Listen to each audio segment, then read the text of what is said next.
Students chapter 5 का next topic है moment of inertia. और इसमें जो दो वर्ड्स यूज हो रहे हैं मोमेंट और इनर्शिया, ये बड़े इंपॉर्टेंट हैं। मोमेंट का वर्ड आपने मोमेंट आर्म के तौर पे पढ़ा होगा और ये टॉपिक आपने पढ़ा था टॉर्क के साथ, यानी ये क्वांटिटी रिलेटेड टू टॉर्क है।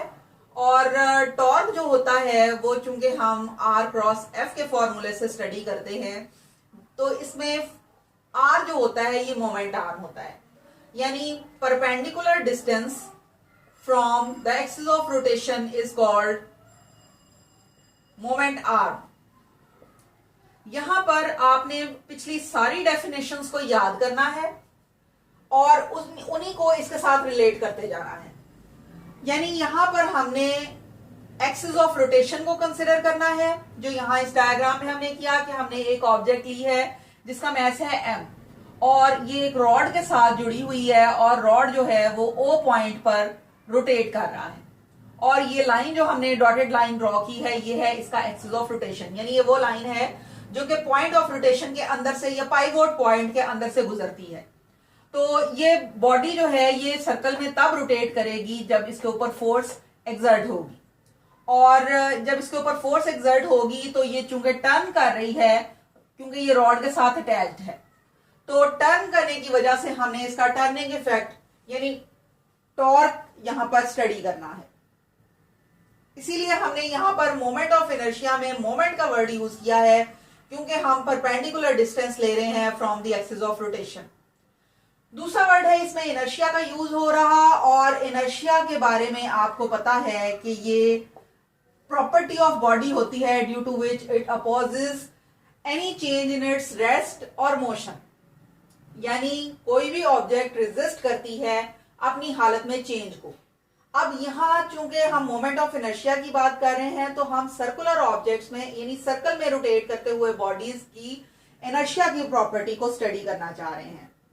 यानी मोमेंट ऑफ इनर्शिया से मुराद वो प्रॉपर्टी है जिसकी वजह से रोटेटिंग बॉडी अपने रेस्ट और रोटेशनल मोशन की हालत में किसी भी तब्दीली को अपोज करती है। चूंकि बॉडी है इन मोशन, तो यहां हम सेकेंड लॉ ऑफ मोशन को स्टडी कर सकते हैं, लेकिन सेकेंड लॉ ऑफ मोशन को हमने सर्कुलर मोशन के लिए मॉडिफाई करना है।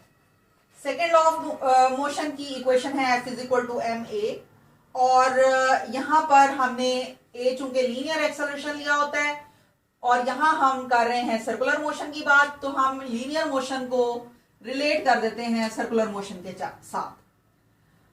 यानी लीनियर एक्सेलरेशन को हमने सर्कुलर एक्सेलरेशन में एंगुलर एक्सेलरेशन में चेंज कर दिया है।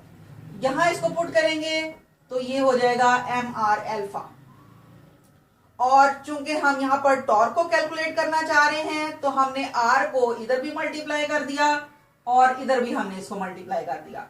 अब ये r इंटू एफ जो है ये टॉर्क बन गया और यहां पर हमारे पास r और r स्क्वायर हो गया, बाकी क्वांटिटीज एज इट इज आ गई।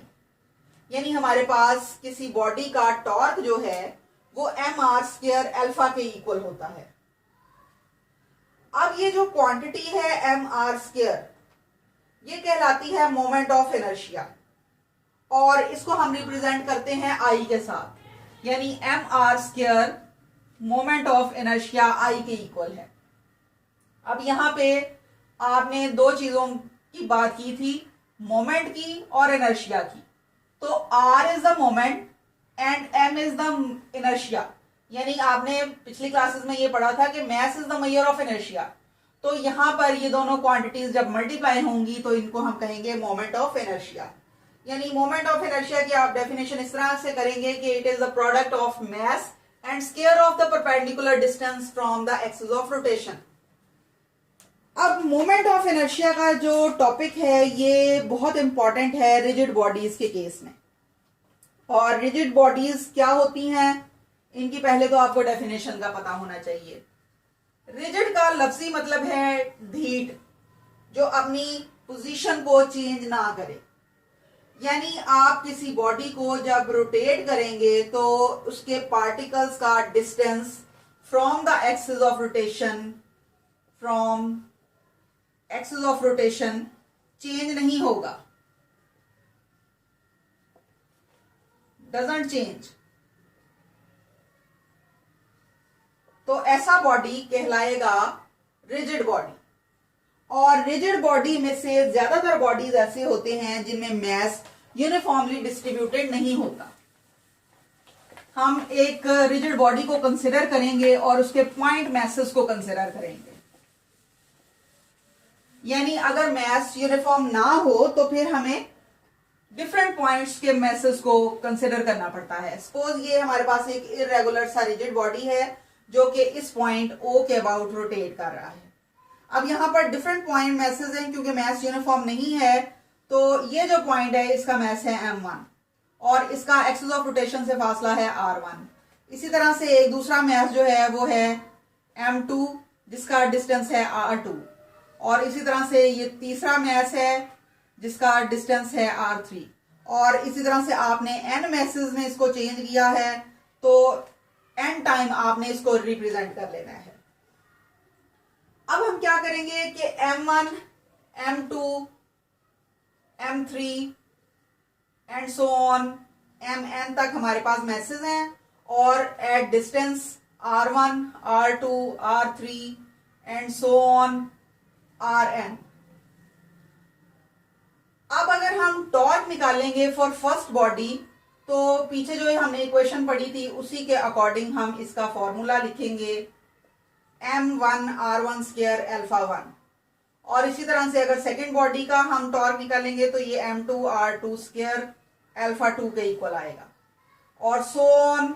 इसी तरह से अगर हम nth पार्ट के लिए टॉर्क निकालेंगे तो ये mn rn स्क्वायर और अल्फा n होगा। टोटल टॉर्क निकालेंगे तो ये इन सारे टॉर्क्स का सम होगा, τ1, τ2, τ3 एंड सो ऑन τn। और फिर अगर हम इनकी सारों की मैग्नीट्यूड्स लिखेंगे m r1 square alpha 1 plus m2 r2 square alpha 2।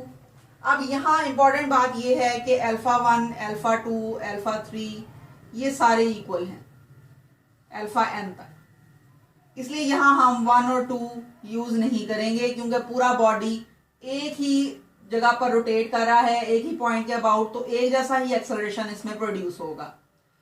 यहां इस इक्वेशन में mn rn स्क्वायर अल्फा लिखेंगे तो अल्फा जो है चूंकि सब में कॉमन है तो यहां हम टोटल टॉर्क लिख सकते हैं m1 sigma i from 1 to n mi ri square, और अल्फा है सब में कॉमन। अब ये जो क्वांटिटी है इसको हम कह रहे हैं मोमेंट ऑफ इनर्शिया, यानी रिजिड बॉडी के लिए सारे m और r स्क्वायर का सम ये कहलाएगा moment of inertia of rigid body. ith point जो है ये सेंटर का कोई पॉइंट है जो कि जनरलाइज करता है सारे पॉइंट मासेस के कंट्रीब्यूशन को। इस मोमेंट ऑफ इनर्शिया की सिग्निफिकेंस ये है कि ये सेम रोल प्ले करता है मैस की तरह का, जैसा कि मैस लीनियर मोशन में करती है, इसी तरह से moment of inertia circular motion में वही काम परफॉर्म करता है। Mass is the measure of inertia in linear motion, और सर्कुलर मोशन में हम मैस की बजाय मोमेंट ऑफ इनर्शिया को डायरेक्ट डिस्कस करते हैं। यानी वहां पर लीनियर मोशन में हम F is equal to M A पढ़ते हैं और A जो है मेजर ऑफ इनर्शिया है। इसी तरह से हम सर्कुलर मोशन में इक्वेशन पढ़ते हैं τ is equal to I alpha. अब यहां τ जो है वो इक्विवेलेंट है F के, और I जो है ये इक्विवेलेंट है मैस के, और A कन्वर्ट हो गया है एंगुलर एक्सेलरेशन अल्फा में। यानी ये दोनों इक्वेशंस इक्विवेलेंट हैं। पहली लीनियर मोशन के लिए है और दूसरी हमारे पास एंगुलर मोशन के लिए है।